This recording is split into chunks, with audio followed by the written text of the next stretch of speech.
बहुत समय पहले बर्फ से ढके एक खूबसूरत राज्य में एक राजा और रानी रहते थे। उनकी एक नन्ही सी बेटी थी जिसकी त्वचा बर्फ जैसी सफेद थी। इसी वजह से उसका नाम रखा गया स्नो वाइट। समय के साथ राजा की मृत्यु हो गई। राज्य की गद्दी पर बैठी एक नई रानी जो दिखने में सुंदर थी पर दिल से बेहद निर्दयी।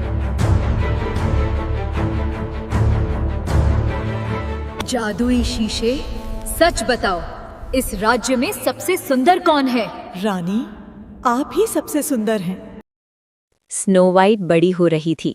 उसकी सुंदरता के साथ साथ उसका दिल भी उतना ही साफ और मासूम था। जादुई शीशे, अब बताओ, सबसे सुंदर कौन है? रानी, अब सबसे सुंदर स्नो वाइट है।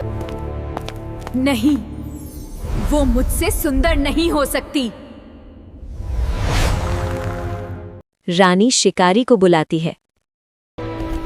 स्नो वाइट को जंगल ले जाओ और उसे कभी वापस मत आने देना।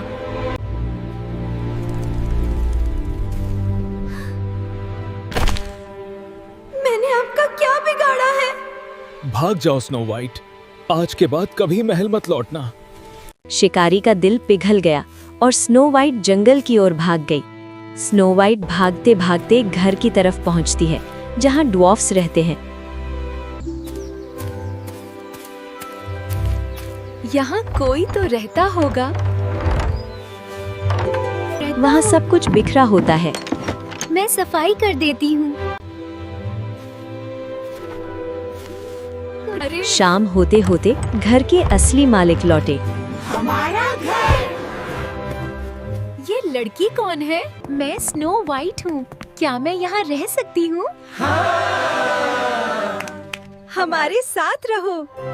एक दिन उस रानी ने गुस्से में फिर से अपने जादुई शीशे से पूछा, जादुई शीशे, अब बताओ, सबसे सुंदर कौन है?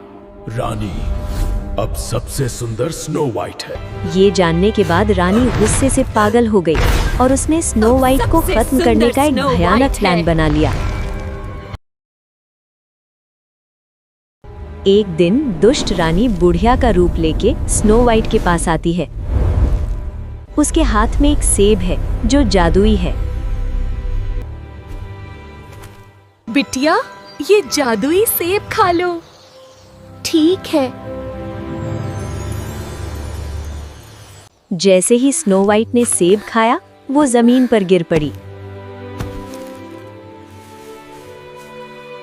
ड्वार्फ्स को लगा स्नो वाइट अब इस दुनिया में नहीं रह रही, इसलिए उन्होंने स्नो वाइट को एक कांच के ताबूत में रख दिया, जबकि स्नो वाइट पे उस दुष्ट रानी ने जादू कर दिया था। हम तुम्हें कभी नहीं भूलेंगे। स्नो वाइट के जाने पर पूरे जंगल में उदासी छा गई। एक दिन स्नो वाइट के पास राजकुमार आता है और वो उसे देखकर कहता है, तुम्हारी सुंदरता से ज्यादा तुम्हारा दिल अनमोल है। राजकुमार के सच्चे प्रेम के स्पर्श से स्नो वाइट की आंखें खुल जाती हैं। सच्चा प्यार हर जादू को तोड़ देता है। मैं जिंदा हूँ। इस कहानी से हमें ये सीख मिलती है, सच्ची सुंदरता दिल की होती है और अच्छाई की हमेशा जीत होती है।